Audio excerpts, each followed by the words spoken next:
is now setting a joint investigation team with Ukraine to collect evidence and investigate these crimes. The Russian unjustified invasion of Ukraine is a war also against democracy. Russia had tried for years to destabilize Ukraine and take it away from the aspiration of its people for democracy. They failed and now moved to the next stage with a brutal invasion. This highlights once more the need to prompt actions to strengthen the resilience of our own democracies and address their vulnerabilities, our vulnerabilities. Let me start first on the extreme right in Russia. The International Institute for Strategic Studies reported in 2020 that Russia supports white supremacists and other far-right groups, encouraging them with propaganda which leads to polarization and division in European societies. Russian right-wing extremist groups have been known to have links to European groups, and there have been reports of Russia funding and training right-wing extremist individuals and groups in the EU member states. For instance, the Russian imperial movement, supported by the Russian authorities and designated a right-wing terrorist organization by the United States, cooperates with European groups such as the Nordic resistance movement, banned by Finland, against a globalized elite. The Commission is working with member states to tackle the threat of violent right-wing extremism in the EU, including via Europol, which is in close contact with member state authorities and partner agencies to continuously exchange information and gather intelligence to draw up assessments of the terrorist and right-wing extremist threats. Secondly, political parties financing. While the financing of national parties remains a competence of the EU member states, the EU has the competence to regulate European political parties. This is why we have recently put forward a recast proposal of the regulation on European political parties and foundations. We intend to strike a fine balance between, on the one hand, giving more possibilities to European political parties and foundations to fulfil their role in building and nourishing a truly European political space, and, on the other hand, making sure that their action is free from undue interferences and that they use the European funding they receive in the best possible way. Currently, all European political parties have member parties from outside the EU. These are often political parties in the opposition to authoritarian regimes, which fight for democracy and human rights under very difficult circumstances. For them, belonging to a European political party and receiving its support in the international scene is of the utmost importance. One example, very recently, Ukrainian President Zelensky's Sluga Narodu party was granted temporary affiliate status in the ALDE party. In the current political context, the Commission considers that it is important to send to these parties a strong political message of support and encouragement. At the same time, we need strong safeguards against foreign interference, as included in the Commission's proposal, namely a very strict regulation of donations, which are totally forbidden if coming from outside the EU, the extension of the obligation to comply with the fundamental values of the EU to member parties or organisations of European political parties and foundations located both outside and inside Europe. A financial cap for the contributions coming from member parties' organisations located outside the EU, but inside the Council of Europe, set as 10% of the overall contributions. They are capped at 40% of the overall annual budget of the party or foundation. Also, defending our democracies includes defending the foundations on which it stands, such as media freedom, open discourse and informed decisions by voters. And we are acting on all fronts. We are fighting disinformation. Disinformation campaigns from Russia are part of hybrid warfare tactics to undermine the EU's unity, Far-right propaganda content are fueling online polarization, and we stand firm against all those who want to divide our societies through hate and violence. We also are addressing the issue of the lack of transparency in political advertising, online and offline. The new regulation we tabled in November last year aims to introduce high common transparency standards for political advertising services circulated in the internal market, including from outside the European Union across all media. It contains specific rules on targeting and amplification of political ads, promoting accountability and discouraging bad practices and interference to empower citizens. When adopted, these rules will also increase the transparency of money used to finance advertising campaigns. I hope we can advance rapidly on the proposals on European political parties and on political advertising. Honourable members, thank you for your attention. I look forward for the debate. Bardzo dziękuję pani Grupy Europejskiej Partii Ludowej Chrześcijańscy Demokraci. Głos zabierze pan poseł Javier Zarzarejos. 1,5 minuty na wystąpienie. Bardzo proszę. Gracias, señora presidenta, señora comisaria. Este es un debate necesario y oportuno, pero no están todos. Extremistas de derecha, por supuesto. Separatistas, desde luego. Pero no hay nadie a la izquierda, porque no hace falta ser un experto en política francesa para conocer cuáles son los discursos y lo que opina el señor Mélenchon de la invasión rusa. Y no hace falta ser un experto en política interior española para saber que una parte de la coalición de gobierno se sigue oponiendo a la ayuda militar a Ucrania. Y es que Putin ha conseguido las simpatías de los que ven en la invasión de Ucrania la resurrección o al menos el aroma de la vieja Unión Soviética, y también la simpatía de los que consideran que Rusia es el refugio de no se sabe qué valores tradicionales o raciales. Y, por supuesto, ha conseguido la complicidad de movimientos separatistas. En resumen, todos los que quieren incendiar la Unión Europea saben que, una vez encendida la mecha, Putin vendrá por la gasolina. El informe de la Comisión INGE, presidida por el ponente, el señor Glucksmann, revela claramente cuál es la madeja de intereses y de complicidades que tenemos que deshacer. También esas complicidades con los separatistas. Aún hoy, en esta misma Cámara, nos quieren dar lecciones de respeto al pluralismo, la democracia y al Estado de Derecho representantes del separatismo catalán, instigadores políticos de una sedición. Los que denuncian a un Estado democrático como España, mientras sabemos que entre ellos hay quienes han corrido a buscar el amparo de Moscú, el apoyo de una autocracia, y que querían que los mismos aparatos de desinformación y propaganda que hoy mienten contra Ucrania actuaran a favor de su propósito de romper la unidad de un Estado democrático miembro de la Unión Europea.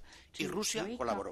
Por tanto, si alguna conclusión debería tener este debate es recordar a Jefferson cuando decía que el precio de la libertad es la eterna vigilancia. Los ucranianos lo saben y lo están padeciendo, y los europeos no deberíamos olvidarlo. Muchas gracias. Dziękuję bardzo, panie pośle. W imieniu Grupy Postępowego Sojuszu Socjalistów i Demokratów w Parlamencie Europejskim głos zabierze pan poseł Pier Francesco Majorino. 2 minutes. Grazie Presidente. Ho in mente in questo momento due politici del mio paese, l'Italia. Il primo è Matteo Salvini, che per anni spiega che Putin è uno straordinario riferimento, ostenta le magliette con la sua faccia, partecipa nell'ombra a incontri segreti con il suo entourage e stipola patti oscuri. Il secondo è David Sassoli, il quale, dichiarato da Putin ospite non gradito in Russia, rivendica la sua coerenza e cita le parole di Tolstoi: non c'è grandezza dove non c'è verità. Ecco, oggi, ancora più di ieri, questa differenza rende in modo evidente che in questi anni non siamo stati tutti uguali. Come abbiamo scritto nel primo rapporto della della nostra commissione speciale sulle ingerenze e la disinformazione, lo ricordava Glucksmann, la destra più radicale e sovranista in Italia, Francia, Germania, Austria è stata il veicolo del progetto di Putin. Di fronte a ciò, in queste settimane nelle quali la guerra contro il popolo ucraino porta distruzione e dolore, noi pretendiamo dai Salvini, dalle Le Pen, che diciate su Putin e con Putin abbiamo sbagliato tutto. Pretendiamo che spezziate ogni legame e ci permettiate di capire di più il tentativo ambiguo, alimentato anche da ipotesi di flussi di denaro di cui siete stati strumento. Anche da qui passa la competenza europea di cui abbiamo bisogno, l'unità europea di cui abbiamo bisogno. La guerra di Putin sta portando morte, distruzione e Putin è un pericoloso carnefice che colpisce degli innocenti e reprime il dissenso interno. Tutte cose rispetto alle quali ci devono e ci dovranno essere comportamenti limpidi. Sono in gioco i nostri valori democratici ed è in gioco l'Europa.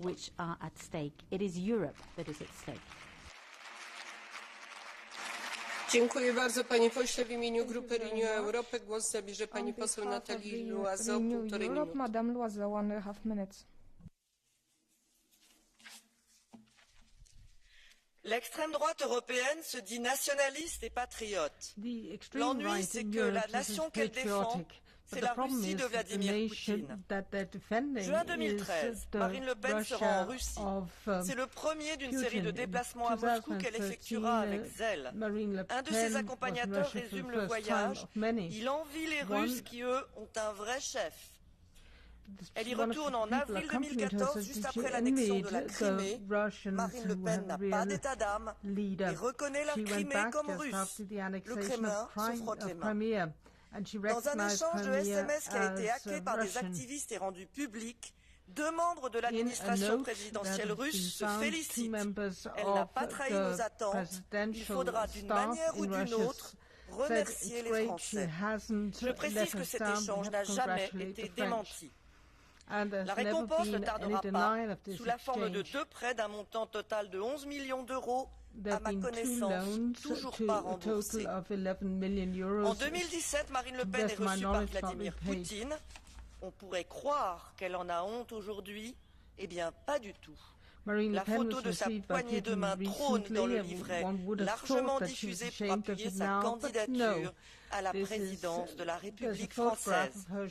Et dans son programme figure noir sur blanc l'alliance avec la Russie. Il y a 2 jours, elle le disait encore, Vladimir Poutine pouvait redevenir un allié après la fin de la guerre d'Ukraine. En fait, Marine Le Pen se trompe et nous trompe. Vladimir Poutine n'a jamais cessé d'être son allié, comme celui de toute l'extrême droite française. Éric Zemmour, le nouveau venu de la scène politique de mon pays, avait effectué dès septembre 2015 le voyage de Moscou et rencontré lui aussi des proches de Vladimir Poutine. Il y retournera plusieurs fois, comme ses partisans. Il rêve d'un Poutine français et considère le président russe comme un démocrate. Il est vrai que pour Éric Zemmour, l'Ukraine n'existe pas. Madame la Présidente, chers collègues, j'ai honte pour ceux de mes compatriotes qui se sont accoquinés et asservis auprès d'un dictateur et d'un criminel de guerre. J'ai honte pour eux. Mais eux n'ont honte de rien. Ils sont nés avant la honte. Dziękuję bardzo, pani poseł. W imieniu Grupy Zielonych Wolne Przymierze Europejskie głos zabierze pan poseł Thomas Weitz. 2 minuty. Mr. Weitz, you have 2 minutes. Thank you, Chair. The furious and brutal war that we see that Putin's Russia holds against Ukraine shows what Putin considers his biggest enemy. It's democracy, it's media freedom, it's civil liberties, it's our European values. And that's the reason why he is running that kind of brutal war crimes against his own brother and sister peoples in Ukraine. But not just that, he's fueling fake news, he's fueling disinformation within the European Union, and he's clearly supporting extreme right parties to dismantle our democratic processes here within the European Union. First and foremost, our dear friend Viktor Orban. Sometimes when these authoritarian people have their best moment of success, they're very honest. He claimed that Hungary is in a war against the European Union. That's just what Putin likes him to say. Or what about Lega Salvini? Can you tell us why you wear T-shirts of Mr. Putin? Or actually, what have you been talking to Mr. Malfoyev, who is Putin's main organizer of the alt-right in the European Union? And would you tell us how much Russian money you invested into your last EU campaign just a few years ago? Or Madame Le Pen, tell us why you have skipped handing out leaflets with you handshaking with Mr. Putin, who is considered a war criminal meanwhile. Or how do you deal with your debts that you're still having with Mr. Popov, one of the most famous oligarchs of Mr. Putin? You still owe him millions. How do you pay back? Do you pay back with political favors? Or how are you doing that? But meanwhile, your best friend Orban has stepped in and given you another 10.6 million for the current presidential campaign from a bank that shall not be named. AfD, Mr. Gauland, going to Mr. Alexander Dugin, or my dear friends from Austrian Parliament, FPÖ. Mr. Wilimski, what was actually the content of the friendship agreement that your party had from 2016 until 2021? What was your cooperation with the war criminal, Mr. Putin? Would you tell the House here what that is? You're claiming that you're patriots, but you're the exact opposite. You're traitors and you're selling European interests to an autocrat war criminal named Mr. Putin. Shame on you. Dziękuję bardzo, panie pośle. W imieniu Grupy Tożsamość i Demokracja głos zabierze pan poseł Marco De Rosto. Półtorej minuty. Marco De Rosto for 1.5 minutes. Grazie Presidente, onorevoli colleghi. Parlo molto chiaramente, ma ascoltatemi. Come Lega riaffermiamo il nostro posizionamento che sta saldamente nell'Occidente, con l'asse atlantico e a sostegno del governo italiano Draghi. Condanniamo senza se e senza ma la brutale aggressione russa e sosteniamo il martoriato popolo ucraino sperando in un celere accordo di pace. Sono andato personalmente a Taiwan sfidando il regime comunista cinese, sono andato a Washington per risaldare le relazioni transatlantiche e sono estremamente convinto che solo con l'unità dell'Occidente e del fronte NATO noi europei sapremo rispondere adeguatamente alle nuove minacce globali scaturite dall'aggressione russa in Ucraina. Chiunque voglia mettere in dubbio il nostro posizionamento strategico per meri scopi di politica interna fa un danno non alla Lega ma all'unità che è richiesta in questo momento difficile. Indiscrezioni giornalistiche che vogliono danneggiare la Lega continuano a rilanciare fake news alle quali abbiamo risposto per vie legali chiedendo anche un rimborso da devolvere al popolo ucraino. Ilazioni false e strumentali, ormai superate dai fatti e dalla storia, non possono e non debbono essere utilizzate per mere speculazioni politiche. Non accettiamo lezioni da chi, come il Partito Democratico Italiano, è alleato del lobbista pro-Russia Schroeder, oppure del Movimento 5 Stelle, amico di Pechino e di Caracas. Invece di continuare con attacchi strumentali, in particolar modo in questo momento difficile, invito tutti i colleghi a collaborare di più senza alimentare divisioni nella politica italiana ed europea. Dziękuję bardzo, panie pośle. W imieniu Grupy Europejscy Konserwatyści i Reformatorzy głos zabierze pan poseł Ryszard Czarnecki. Półtorej minuty. 1.5 minutes. Pani Przewodnicząca, Pani Komisarz, Szanowni Państwo, dobrze, że mówimy publicznie o tych, którzy that we are speaking and discussing in public about o Putinie, jak się wypowiadali. Trzeba to potępiać i jestem z tymi, którzy to robią. Chyba, że jest to element jakichś wewnętrznych rozgrywek politycznych, co wtedy nie jestem z wami. Natomiast wszyscy ci, którzy robili dobrze Rosji Putinowi, zasługują na nagrodę, na krytykę. I zgadzam się z przewodniczącym Glucksmannem, którego szanuję, który mówił, że chodzi zarówno o skrajną prawicę, jak i o lewicę. Również takiej wypowiedzi nie brakuje o czym mówił tutaj przed chwilą przedstawiciel hiszpańskiej Partido Popular. Jak wszyscy, to wszyscy bądźmy obiektywni. Pytanie tylko, kto robi większą szkodę? Czy ten, kto z głupoty, jest to naganne, wkłada t-shirt z panem Putinem, głupota czysta, czy też ten, który przez lata inwestuje w Nord Stream i dzięki tego typu wysiłkom Rosja się wzmacnia. Trzeba wspomnieć o rosyjskiej liście płac, rzecz wstydliwa. Był na niej pan kanclerz Schroeder, dalej jest.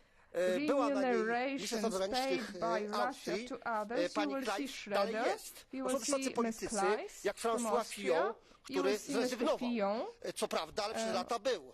Był też kanclerz Austrii i z jednej opcji, z drugiej opcji. Już socjalistów, pan Kern i pan Schissel dobrze zrezygnowali, ale przez lata byli. Był też premier Matorenc. Także rzucajmy kamieniem tam, gdzie są właściwie adresaci. I na skrajną prawicę, i na lewicę, i wszystkie te partie ci liderzy, którzy w tej sprawie zawinili.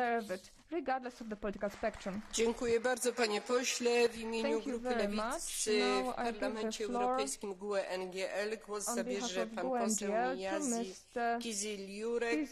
Czas wystąpienia 1,5 minuty.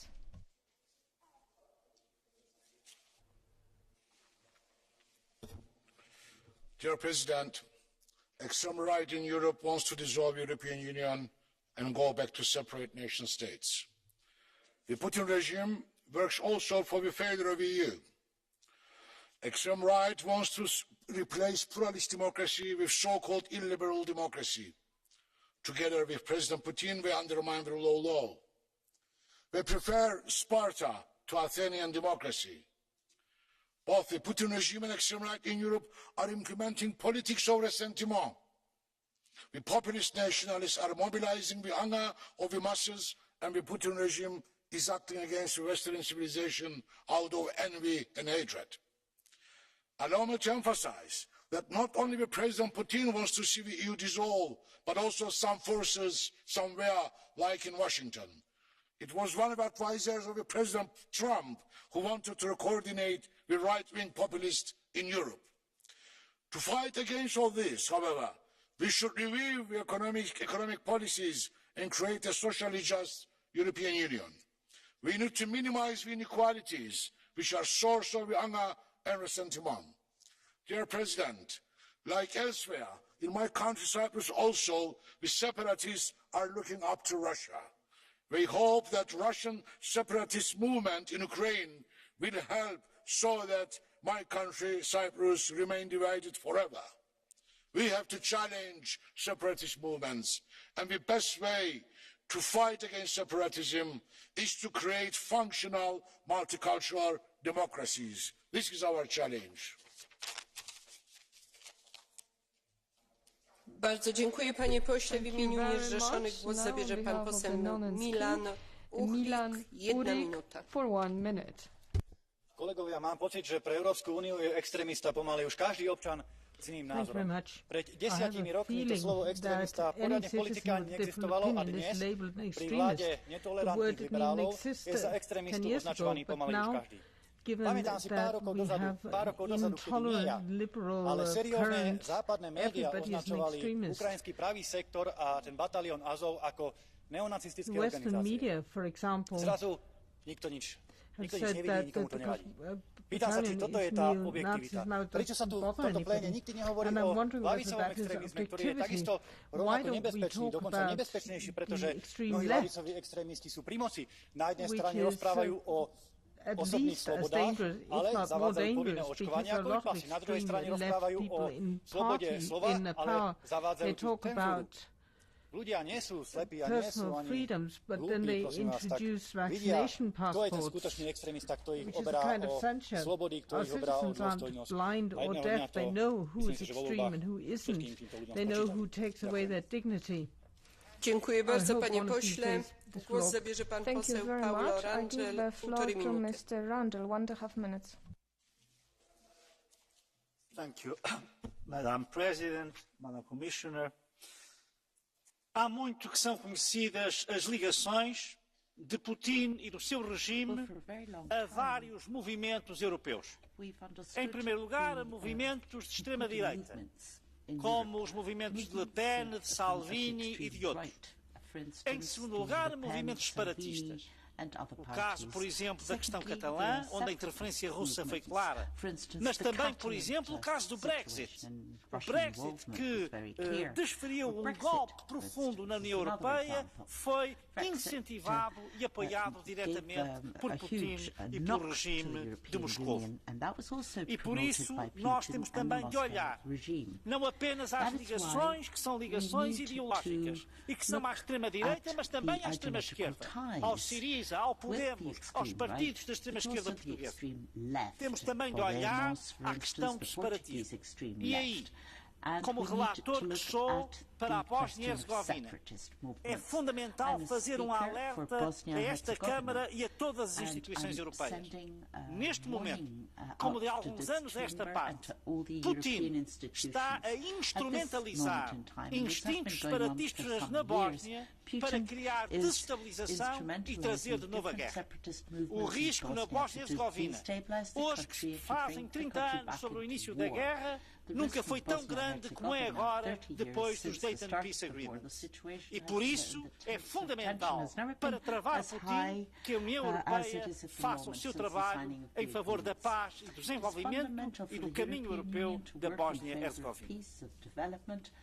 Dziękuję bardzo, panie pośle. Głos zabierze pan poseł Marek Belka. Czas wystąpienia 2 minuty. Thank you very much, Mr. Belka. You have 2 minutes. Inwazja Rosji na Ukrainę sprawiła, że nawet najwięksi sceptycy już nie zaprzeczą, że Władimir Putin jest wrogiem demokracji, wolności i zbrodniarzem wojennym. Że Władimir Putin jest wrogiem demokracji. Do niedawna miał jednak szerokie grono sympatyków wśród polityków europejskiej prawicy. Pani Le Pen czy pan Salvini bronili racji Kremla przy każdej okazji i realizowali plan polityczny rozpisany w Moskwie, którego celem jest rozbicie projektu integracji europejskiej. W tym miejscu chciałbym docenić to, co usłyszałem dzisiaj z ust posła de Osto z ID włoskiego. Także nie mogę zignorować tego, co powiedział poseł Czarnecki o nieznacznych, ale jednak bardzo bolesnych i widocznych przejawach proputinowskiego zachowania wśród skrajnej lewicy. Propaganda za pośrednictwem rosyjskich mediów, pieniądze na finansowanie prawicowych partii politycznych czy wpływanie na procesy wyborcze za pośrednictwem fali fake newsów to ruskie metody na wypaczanie naszych demokracji, których w ostatnich latach dopuścił się Kreml. Dzisiaj wszystkie maski opadły. Nie ma już miejsca dla przyjaciół Putina w naszej demokratycznej rodzinie. Albo jesteśmy za demokracją, niezależnymi mediami, wolnymi sądami i wyborami, albo jesteśmy antydemokratyczną piątą kolumną, która rozbija jedność i bezpieczeństwo Unii Europejskiej i pracuje w interesie Rosji. Gdy ukraińscy cywile są mordowani masowo na ulicach Buczy i innych miast, pomocnikiem zbrodniarza jest ten, kto zakrywa lub wypacza obraz tej tragedii, czy znajduje wytłumaczenia dla działań Rosji. Gdy jedynie solidarne działania na poziomie europejskim bronią nas przed rosyjską agresją, pożytecznym głupcem jest ten, kto Unię Europejską osłabia, nie respektując unijnego prawa, blokując ważne wspólnotowe inicjatywy, czy organizując spotkania proputinowskie i międzynarodowe. Musimy podjąć wszystkie niezbędne kroki na poziomie prawnym i politycznym, aby ograniczyć wpływ Rosji na europejskie partie polityczne i nasze demokratyczne procesy, a wszyscy przywódcy krajów europejskich muszą zrozumieć, że nie ma trzeciej drogi pomiędzy unijną demokracją a rosyjską tyranią. Dziękuję bardzo, panie pośle. Głos zabierze pani poseł Maite Pagazaurtundua. 1 minuta. Ms. Pagazaurtundua, 1 minute. Gracias, señorías. No estamos en guerra, pero no estamos en paz. La invasión de Ucrania nos ha servido dolorosamente para entender cuánto nos afecta la estrategia totalitaria de Putin. Nos sirve para completar un puzzle del que forma parte la desestabilización de la Unión Europea mediante amenazas híbridas y desinformación industrial. Agentes de Putin han trabajado para reventar la Unión Europea, también a través de partidos etnonacionalistas en Cataluña, con Puigdemont y su entorno, con dirigentes que se esconden hoy en este Parlamento Europeo para huir de la justicia. Los falsos europeístas, los falsos patriotas, actúan en contra de los intereses de la gente que dicen defender, de las banderas que dicen defender. Algunos, por cierto, disimulan estos días porque las mentiras y las bombas de Putin ofenden como nunca antes incluso a los ciegos de conveniencia. El Parlamento Europeo ha aprobado 2 informes y nos piden que analicemos profundamente el caso de injerencia y amenazas híbridas en Cataluña. Es preciso que esta investigación llegue hasta sus últimas consecuencias para saber qué hacían exactamente los agentes del Kremlin. Señorías, necesitamos esa investigación en profundidad, porque son varios años de desinformación, de mentiras, de amenazas híbridas, de sabotajes con apoyo ruso para reventar la democracia en un Estado miembro de nuestra Unión Europea. Y puede ser un precedente. Muchísimas gracias. Bardzo dziękuję, pani poseł. Głos zabierze pani poseł Diana Riba i Hiner. Czas wystąpienia 1 minuta. Diana Riba y Hiner for 1 minute.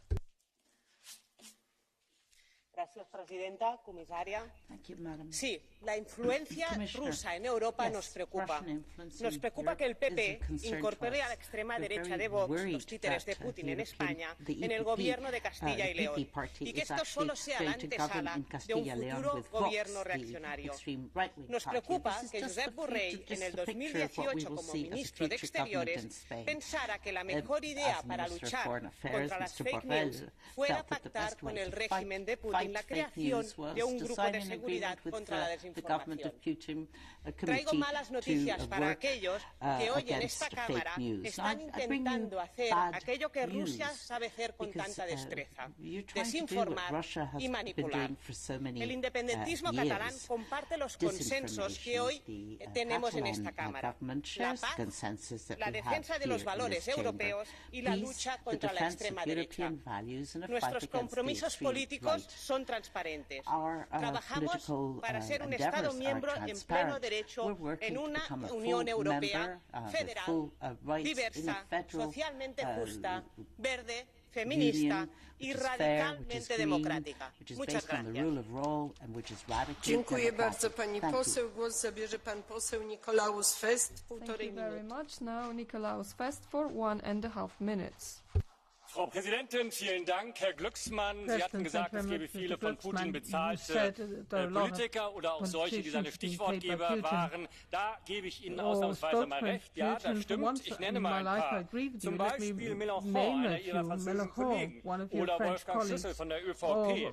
Oder natürlich Gerhard Schröder, der ehemalige deutsche Kanzler, SPD, zusammen mit Matthias Platzek, einem der früheren Ministerpräsidenten von Brandenburg, auch SPD. Und natürlich auch Manuela Schwesig, gegenwärtige Ministerpräsidentin von Mecklenburg-Vorpommern, ebenfalls SPD, die 3 Hauptlobbyisten in Deutschland für Putin. Nein, nicht die 3 Hauptlobbyisten. Eine Lobbyistin habe ich vergessen, das war Angela Merkel, die auch alles getan hat, um Deutschland in die energiepolitische Abhängigkeit von Russland zu bringen und dafür gesorgt hat, dass Putin eben über das Geld verfügt, das dieses Haus ihm richtigerweise jetzt wieder nehmen will. Aber wir müssen gar nicht so weit gucken, wir können auch hier im Hause bleiben. Martin Schirdewan hat noch im Dezember eine flammende Rede auf die Sowjetunion gehalten und natürlich auch den Nachfolgestaat. Also wenn Sie einen Putin-Freund suchen, dann können Sie hier in die erste Reihe gucken. Da sitzt nämlich einer. Glücklicherweise, ja, ich war, auch wenn ich zur AfD gehöre, nie in der Verlegenheit, Putin für einen besonders feinen Menschen zu halten. Politkovskaya, Nemtsov, Skripal, Litvinenko, Grosny, Aleppo, Kadyrov. Was braucht es eigentlich noch, damit die Leute irgendwann sehen, was Putin für einer ist? Dennoch sind viele Politiker immer und immer wieder nach Moskau gepilgert. Ich denke, das sollten wir alle in Erinnerung halten und mal alle verbal ein bisschen abrüsten. Mit Ausnahme wahrscheinlich der Polen und vieler Vertreter der Baltenländer und einiger weniger andere hatten viel zu viele, viel zu lange Sympathien für Putin. Und solange Sie das hier nicht zugeben, bleibt diese Debatte hoffnungslos verloren. Vielen Dank. Bardzo dziękuję, panie pośle. Zwracam się do Państwa, którzy jeszcze nie zabierali głosu, o przestrzeganie limitu swoich wystąpień czasowych oczywiście. Pani Asita Kanko, 1 minuta.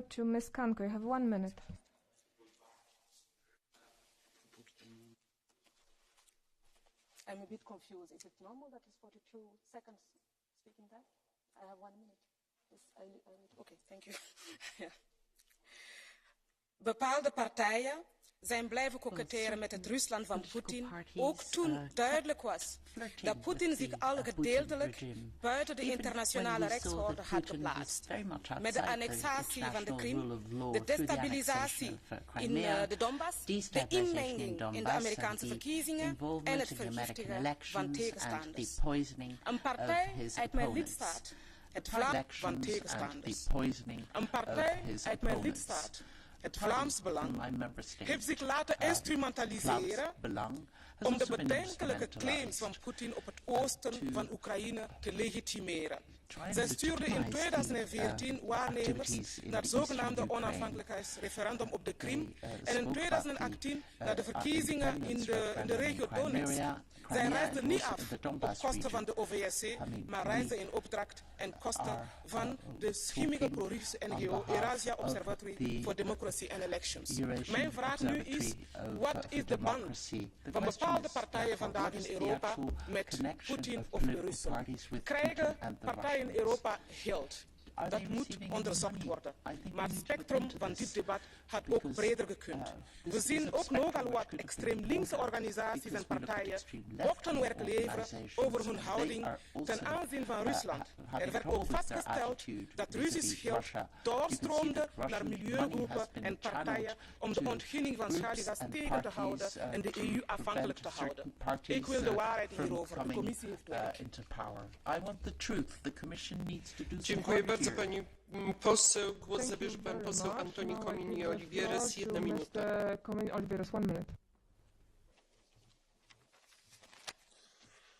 Thanks, President. No es normal que hace apenas unos días el líder del grupo parlamentario más numeroso de esta Cámara se sumase, diera crédito a las fake news que intentan relacionar Putin con el independentismo catalán. ¿O es que acaso no saben que ha sido la propia Comisión Europea quien ha reconocido en una respuesta escrita que el supuesto informe europeo en el que se basan estas fake news no existe? Señor Zarzalejos, investiguemos sí, investiguemos todo lo que quieran, señora Pagazaurtundúa. No ha sido Cataluña quien ha estado cooperando con el régimen de Putin, haciendo negocios con él durante todos estos años. Han sido algunos de los grandes estados europeos quienes han estado alimentando este régimen. Putin está dejando Ucrania sembrada de fosas comunes y algunos aprovechan estas muertes para legitimar su obsesión contra Cataluña. Es inmoral, es inmoral. Putin es un buen alumno de Franco, porque en España también está llena de fosas comunes desde hace 90 años. Y quien no quiere abrir ni cortar, y quien no quiere abrir estas fosas, y quien no quiere cortar con el franquismo, son los aliados del Grupo Popular Europeo, los señores del PP, y los aliados de sus aliados, los señores de Vox, gracias a quienes el PP gobierna en 4 comunidades autónomas. En el conflicto entre Cataluña y España, son la derecha quien representa la cultura política autoritaria que hoy Putin encarna como nadie a nivel mundial. Putin is now showing like no one else around the world. Thank you. Thank you. Thank you. Monsieur, your time is over.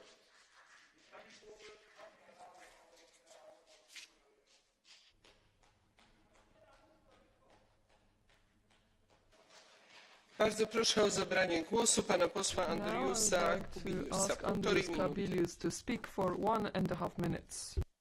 As you have seen recently from Bucha pictures, terrible pictures, Putin regime is a real neo-Nazi, neo-fascist and neo-totalitarian regime. Putin hates democracy, because democracy is a mortal threat to his dictatorial regime. That is why Putin is so much afraid of democracy. That is why he is so afraid of domestic fighters for democracy as Navalny, or democracies in neighborhoods like Ukraine. Putin would like to weaken or destroy European democracies based on common European values. That is why he finds some friends in European countries. because authoritarian populism is attractive for some political parties and leaders in Europe. But the friendship of European politicians with neo-Nazi regime in Kremlin is exactly what emboldens Putin to become more dictatorial. Putin regime is showing very clearly, if such a regime is not stopped by the international community at the very beginning of authoritarian path, then at the end it turns into international criminal aggressor. The old European friends of that regime in some way are responsible for Putin's aggression of today, and they are accomplices of those horrible crimes in Bucha and elsewhere in Ukraine. And at the end, we need to understand that there will be no peace and stability on the European continent if Russia will not transform itself back to democracy. And democratic Russia was, is, and will stay to be the biggest threat to European security. Those in Europe who were or are still cooperating with autocratic Putin regime, or who are trying to imitate his ideology in France, in Germany, in Hungary, or in my Lithuania, they are not just useful idiots for Putin, but they are also enemies of peace in Europe.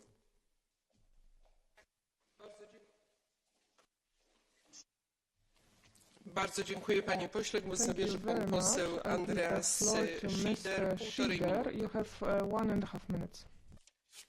Dankeschön, Frau Präsidentin, Frau Vizepräsidentin, sehr geehrte Damen und Herren. Das Thema heute ist zu ernst, als dass man einfach hier billiges politisches Kleingeld wechseln sollte. Denn es ist ein ernstes Problem, wie es um unsere Demokratie ausschaut. Putin fürchtet nichts mehr als die Demokratie. Die Demokratie in Russland, die Demokratie in der Ukraine und er bekämpft auch die Demokratie in Europa, in der Europäischen Union. Und was wir merken ist, er hat Verbündete hier in den nationalen Parlamenten, in den Mitgliedstaaten, aber auch hier im Europäischen Parlament. Leute, die nach Moskau fahren und dort Selfies machen am Roten Platz. Eine Außenministerin der österreichischen FPÖ, einer ehemaligen Außenministerin zum Glück, die sich hingekniet hat vor Wladimir Putin und dann nebenbei noch um 50.000 € Ohrringe von ihm geschenkt bekommen hat, die sie sich fein sauber eingesteckt hat. Aber auch die anderen Parteien, AfD, AfD, Le Pen und wie sie alle heißen, Lega Nord, sie fahren nach Moskau, sie nehmen Geld, sie nehmen Kredite, sie nehmen Know-how, sie nehmen sich Tipps und das alles machen sie, weil sie auch die Demokratie von innen in Europa zerstören.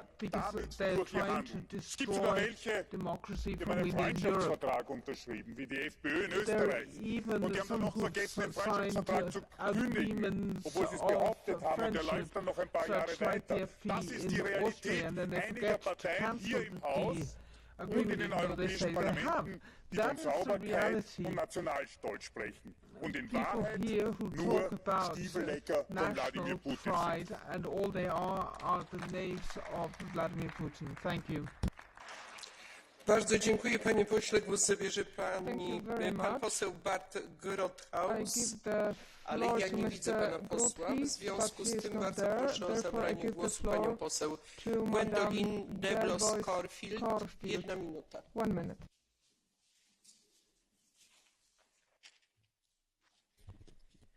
There is a city where extreme right parties like to gather, and to where the Russia-led International Investment Bank has recently moved its headquarters. This city is Budapest. Marine Le Pen, Eric Zemmour, Vox Party leaders and others have often taken pilgrimages there.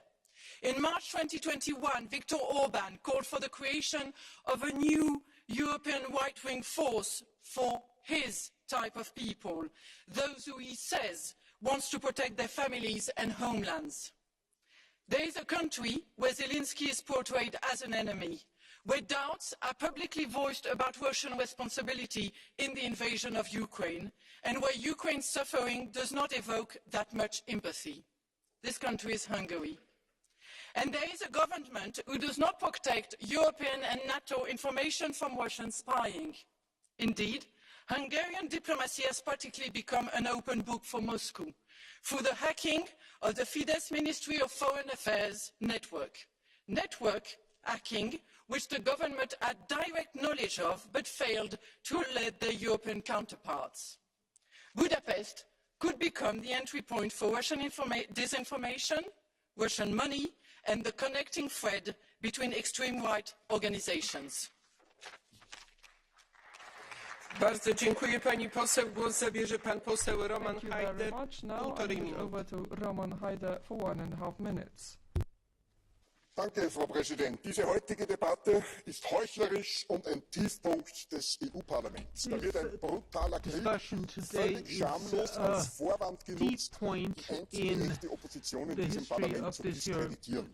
Und gleichzeitig wird auch noch versucht, die eigenen engen Beziehungen zu Russland auszublenden. Aber immer wenn man mit dem Finger auf einen anderen zeigt, zeigen drei Finger auf einen selbst zurück. Und so ist es auch hier. Schauen wir uns die russischen Gehaltslisten doch einmal genauer an. Da finden wir Gerhard Schröder, Sozialdemokrat, Ex-Kanzler von Deutschland, François Fillon, Christdemokrat, Europäische Volkspartei, Ex-Premierminister von Frankreich, Matteo Renzi, Sozialdemokrat, Ex-Ministerpräsident von Italien, Escoraro, Liberaler, Renew-Fraktion, Ex-Ministerpräsident von Finnland, Wolfgang Schüssel, Volkspartei, Ex-Kanzler von Österreich, Christian Kern, Sozialdemokrat, Ex-Kanzler von Österreich, Alex Salmond, schottische Nationalpartei, hier bei der Grünen Fraktion im Parlament gewesen, Ex-Firstminister in Schottland. Und all diese ehemaligen Regierungschefs haben eines gemeinsam. Sie kommen von den vier großen Fraktionen und sie stehen oder standen alle miteinander auf der Gehaltsliste eines russischen Großkonzerns.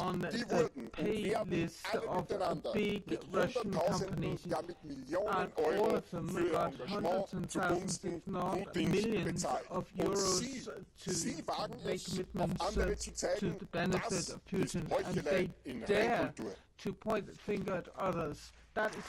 Dziękuję bardzo, panie pośle. Głos zabierze pan poseł Ścisław Krasnodębski. Bardzo proszę. You have 1 minute.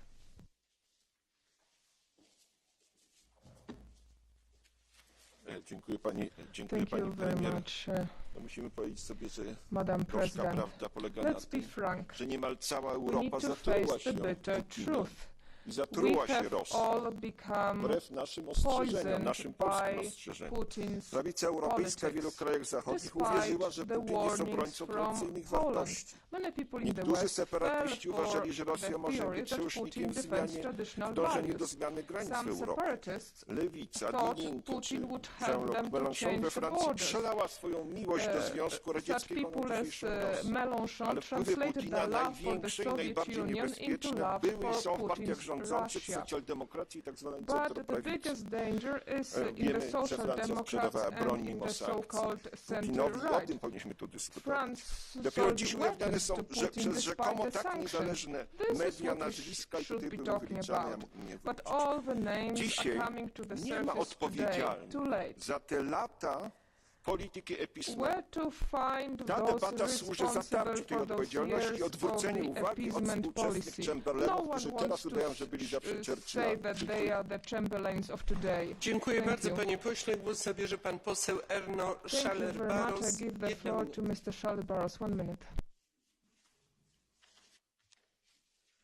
Tisztelt képviselőtársaim! Ma önreflexióra kérem önöket, ezért felszólalásomat egy idézettel kezdem. Oroszország reményt és erőt adott minden kisebbségnek a jogaiért vívott küzdelemben, a krími referendum pedig rámutatott az Egyesült Államok és az Európai Unió kétszínűségére, mert a népek önrendelkezését, az emberi és kisebbségi jogokat csak akkor támogatják, ha geopolitikai érdekeik úgy kívánják. Ezek a kijelentések a magyar szélsőjobboldal részéről hangzottak el néhány évvel ezelőtt, amikor tagjaik választási megfigyelőként részt vettek a Krím Oroszországhoz csatolásáról szóló referendumon, és a félsziget orosz annektálását ünnepelték. A szélsőjobboldali Jobbiknak a magyar baloldallal kötött szövetségét az európai baloldali pártok lelkesen támogatták. Kormányfőjelöltjével egy színpadra lépett Donald Tusk, és pártfogására az Európai Néppártot is beléptette a magyar választási kampányba. Hölgyeim és uraim, amikor a Kreml és a szélsőjobboldali pártok kapcsolatáról vitázunk. Az európai pártcsaládoknak kellene elsősorban magukba nézniük, és önvizsgálatot gyakorolniuk. Önöknek, a baloldalon. Kinek az érdekeit védik valójában a fentiekhez hasonló politikai állásfoglalásaik során? Köszönöm.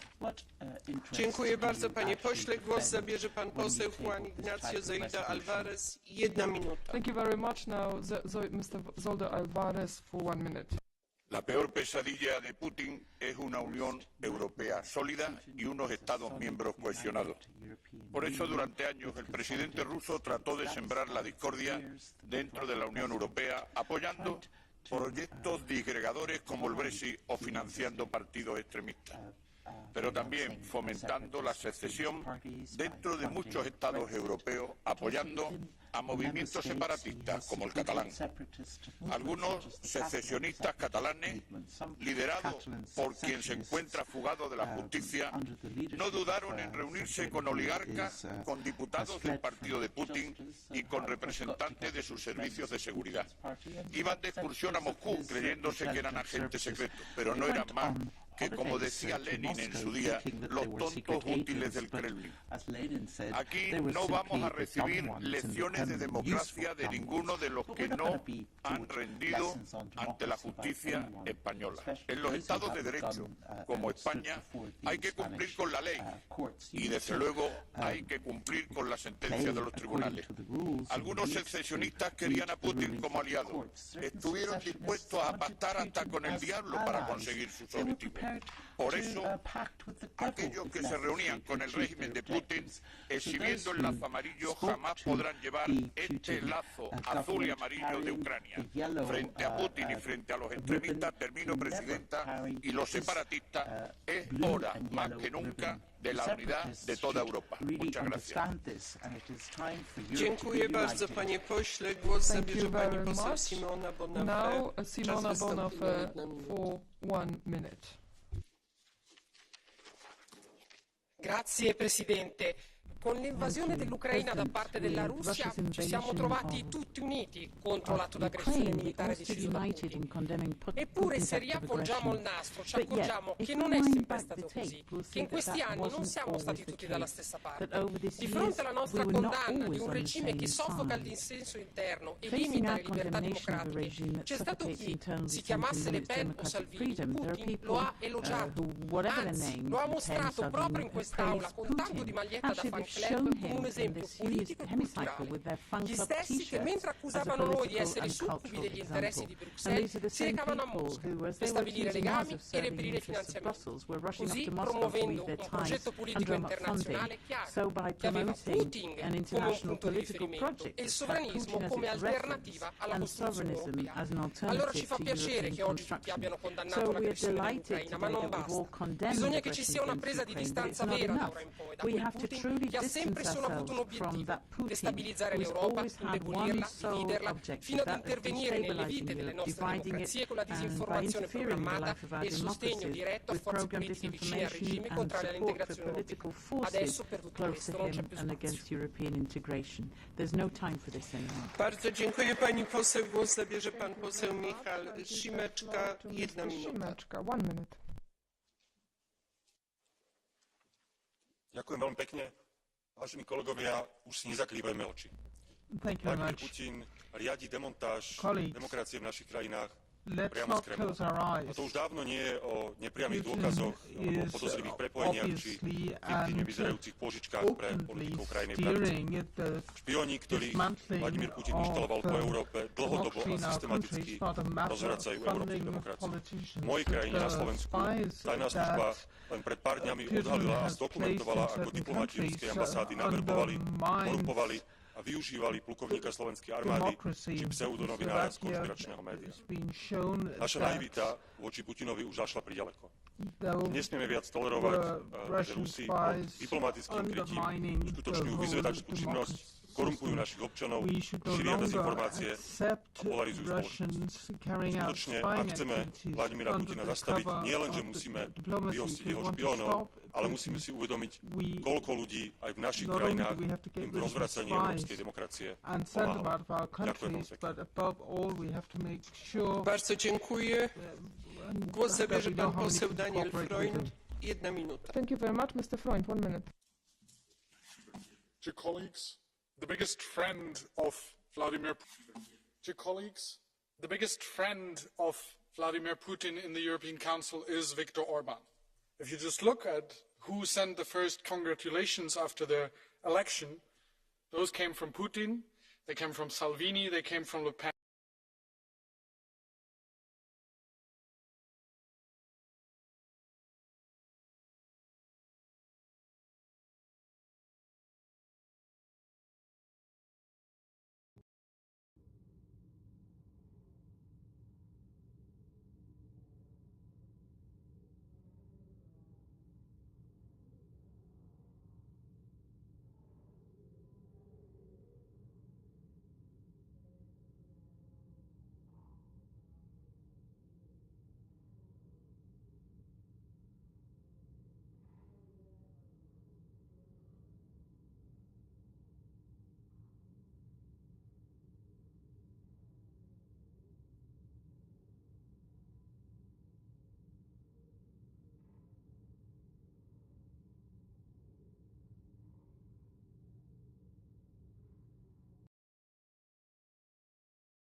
Secretary Yellen's support for a new allocation of special drawing rights at the International Monetary Fund, which provided $275 billion liquidity boost to emerging economies to help them respond to the global pandemic.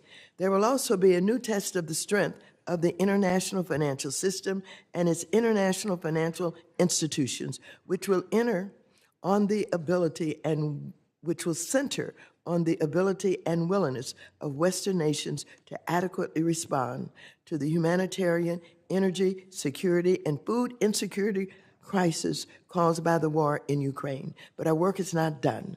This committee recently marked up legislation to further isolate Russia and support Ukraine, including my bill, the Nowhere to Hide Oligarchs Asset Act, that assists FinCEN in identifying the yachts, the luxury apartments, and other assets of Putin's cronies. We will continue to keep the pressure on Putin. Additionally, my committee intends to pay close attention to the challenges faced in the Caribbean, including a lack of access to international banking services.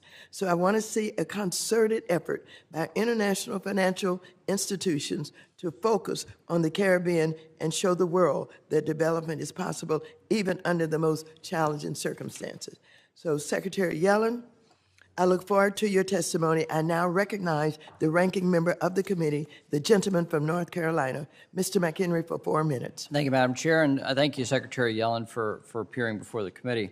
It's been a long time coming. I know Democrats control the House and the Senate and the White House, but our expectation is that the Treasury Secretary comply with the law and appear before our committee and other committees as the law dictates. So we're grateful you're here. But this is long overdue, especially considering the Russia-Ukraine conflict, and also what we note on Capitol Hill, that the Chinese government is taking notes, especially to the U.S. response in this conflict. The Biden administration's sanctions have helped isolate the Russian economy. That's good, but it was reactive at best. We watched as Russia amassed troops at the border last fall, all the while claiming no plans for invasion, a claim parroted by Chinese officials as late as February 23rd even. And at the same time, all of this is happening with Russia and Ukraine, we see China's continued activities in the Taiwan Straits, and they're telling us that supporting Taiwan is, quote, dangerous, end quote, to our relationship. We must remain clear-eyed about who we're dealing with here. China must feel the pinch of its no-limit partnership with Russia. While the Biden administration eventually sanctioned Russia, it also unwittingly provided a means by which China could help Russia circumvent those sanctions. Let me explain. Last year, the Treasury Department bypassed Congress and approved a general allocation of International Monetary Fund special drawing rights, SDRs, sending Russia and Belarus more than $18 billion in de facto $18 billion in no-strings-attached liquidity. State sponsors of terrorism like Iran and Syria received billions more, by the way. Republicans warned that an SDR allocation ran counter to U.S. sanctions policy. As the Putin regime continues its assault on Ukraine, it is clear our concerns were justified. And yet even OFAC seeks to block Russia's access to foreign reserves. At the same time, our country allowed SDRs to become a lifeline that the Russians may exchange for Chinese currency, for the Chinese RMB. Now, U.S. officials have to ask foreign countries not to redeem the very same Russia SDRs this administration pushed for just a few months ago. This policy doesn't make any sense. That was a bad decision. And I think it's important that the public recognize, and this administration recognize, that Congress is a partner in this fight, this international fight that we have. It is the Treasury Department that has a duty to keep us informed. To date, we have yet to receive certain reports related to the international financial institutions under your remit. This includes policies regarding China, Taiwan, and efforts against terrorism financing generally. I appreciate the Treasury's work in terrorism and financial intelligence. It's good work. But here, too, the Treasury must respect the oversight of Congress, and it is simply unacceptable that Treasury officials have dodged public hearings for as long as they have. We have to work to ensure that we have maximum pressure on Moscow so that the Putin regime changes course in Ukraine. But at the same time, we cannot keep our eye off the challenge that China poses and the risks that a rising China poses to the stability of the world. So, Secretary Yellen, thank you for being here. And with that, Chairwoman, I yield back. Thank you very much, Ranking Member McHenry. I now recognize the gentleman from Connecticut, Mr. Himes, for 1 minute. Thank you, Madam Chair. And Madam Secretary, welcome over here, Siberia. I've been in dozens of these hearings with at least 4 secretaries of the Treasury. I can't remember a hearing in which our cooperation and unified action were more necessary. As we speak, Russian troops are raping women, they're murdering military-aged men, and they're targeting children in Ukraine. I don't think anyone in this room will ever forget the images that we saw of Russian barbarism in Bucha. So our mission is clear. Democrats and Republicans, legislature and executive, we must do all we can to help Ukraine win this war. We must show the Russian people that the nation of Tolstoy and Tchaikovsky will be completely isolated with a Stone Age economy as long as they are governed by a butcher. And whether it takes 1 year or 10, Vladimir Putin must answer to the laws and the standards of decency that he mocks. So I have just one question today, which is what more can we do to help the people of Ukraine and the survival of our democracy? I now recognize the gentleman from Kentucky, Mr. Barr, for 1 minute. Secretary Yellen, thanks for being back with us, and I just want to compliment my friend from Connecticut. I couldn't say it better myself. I will say one thing we could do more is to sanction the energy-related transactions, which we are not doing.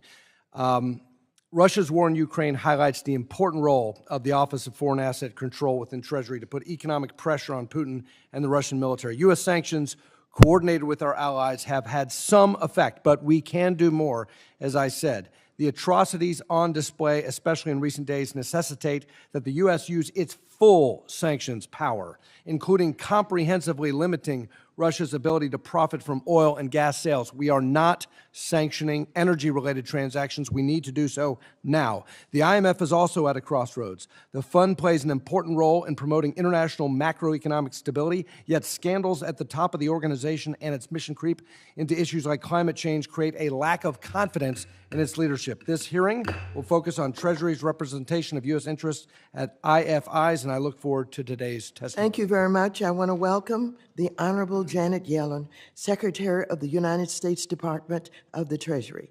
Without objection, your written statement will be made part of the record. You will have 5 minutes to summarize your testimony. You should be able to see a timer that will indicate how much time you have left on your testimony. Secretary Yellen, you are now recognized for 5 minutes to present your testimony. Thank you. Chairman Waters, Ranking Member McHenry, and members of the committee, thank you for giving me the opportunity to speak to you today. I'm here to discuss Treasury's oversight of the international financial institutions, or IFIs, and our role in promoting inclusive and sustainable growth, global monetary and financial stability, and development. Over the last 2 years, the IFIs have led the way in helping low-income and developing countries fight the COVID-19 pandemic. Since the beginning of the crisis, the IMF has approved nearly $175 billion in emergency lending, concessional financing, debt service relief, and precautionary support to fund pandemic response and economic recovery efforts. The multilateral development banks, or MDBs, approved nearly $130 billion over the same period to address the health, economic, and social impacts of the pandemic. Treasuries pressed the World Bank to work with international partners to improve vaccine readiness and support increased vaccine delivery in developing countries. As long as this pandemic is raging anywhere in the world, the American people will be vulnerable to new variants. The importance of the IFIs is even more paramount given Russia's brutal and unprovoked invasion of Ukraine.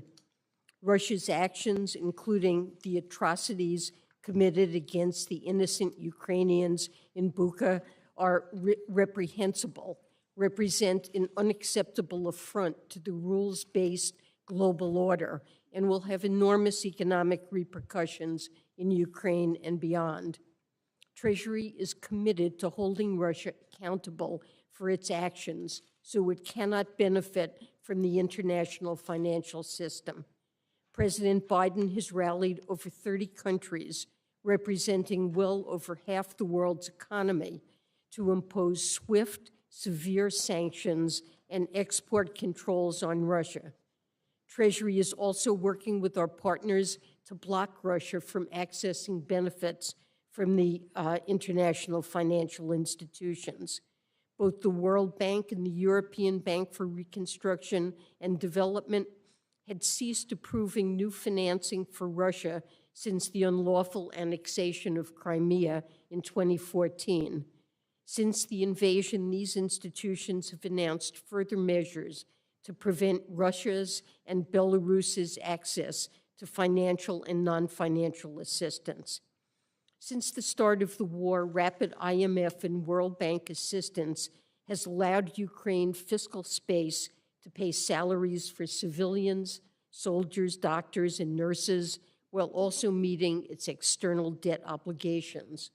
The IMF, World Bank, and EBRD will be critical partners in rebuilding Ukraine, and they will also provide vital support to neighboring countries welcoming refugees. Spillovers from the crisis are heightening economic vulnerabilities in many countries that are already facing higher debt burdens and limited policy options as they recover from COVID-19. The IFIs will play a critical role in several areas. First, food security. Together, Russia and Ukraine account for nearly a third of the world's wheat exports. Russia's invasion disrupted the flow of food for millions of people around the world and caused prices to spike. The IFIs and food security funds are already working to address both the short-term and long-term effects of the invasion on global food prices and supplies. Second, energy security. The invasion of Ukraine has also underscored the need for sustainable, affordable, clean, and secure energy for economic growth and security for the United States, as well as for governments that partner with the IFIs. The MDB's promotion of energy efficiency and capital investment toward diverse energy sources like solar, wind, and other non-fossil fuel-based energy sources, and away from suppliers such as Russia, that strengthens energy security and reduces short-term fossil fuel price risks, all while addressing the long-term threat of climate change. Public finance alone cannot meet this challenge, so Treasury is encouraging the MDBs to undertake reforms and adopt more ambitious targets for mobilizing private capital, particularly through their private sector windows. Many low-income countries are facing growing debt burdens as the pandemic continues into a third year. The IFIs supported the G20's debt service suspension initiative from 2020 to 2021, which helped eligible countries free up resources to use toward pandemic support. The IMF and World Bank are now supporting the Common Framework for Debt Treatments, which seeks to help low-income countries address their longer-term debt-related vulnerabilities. The recent record replenishment of the World Bank's concessional window, the International Development Association, will help deliver critical financing to the world's poorest and most vulnerable to address these impacts at a moment of urgent need. Finally, the Biden administration is seeking congressional authorization to provide financing to bolster the Poverty Reduction and Growth Trust, the IMF's existing concessional facility, and the new IMF Resilience and Sustainability Trust. The PRGT has been stretched by the exceptional amount of COVID-19 financing provided and needs additional funding. The new RST will provide targeted financing alongside IMF programs to support countries' efforts to strengthen energy security and pandemic preparedness. I look forward to working with you to continue to advance U.S. economic leadership abroad and create opportunities for Americans at home. I'm happy to take your questions. Thank you very much. I now recognize myself for 5 minutes for questions. And while you will probably get a lot of questions today about Ukraine, this is an international financial architecture that we're looking at. And for years, I've been concerned about how our Caribbean neighbors are treated in the international community by U.S. financial institutions and by our own government.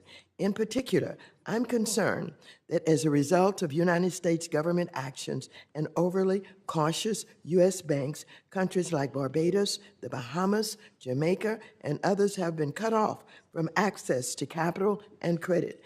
De-risking, as this issue is called, has direct and negative effects on the ability for the Caribbean to build businesses, employ citizens, facilitate economic development, and allow families to send and receive funds from abroad. De-risking has consequences for the United States as well.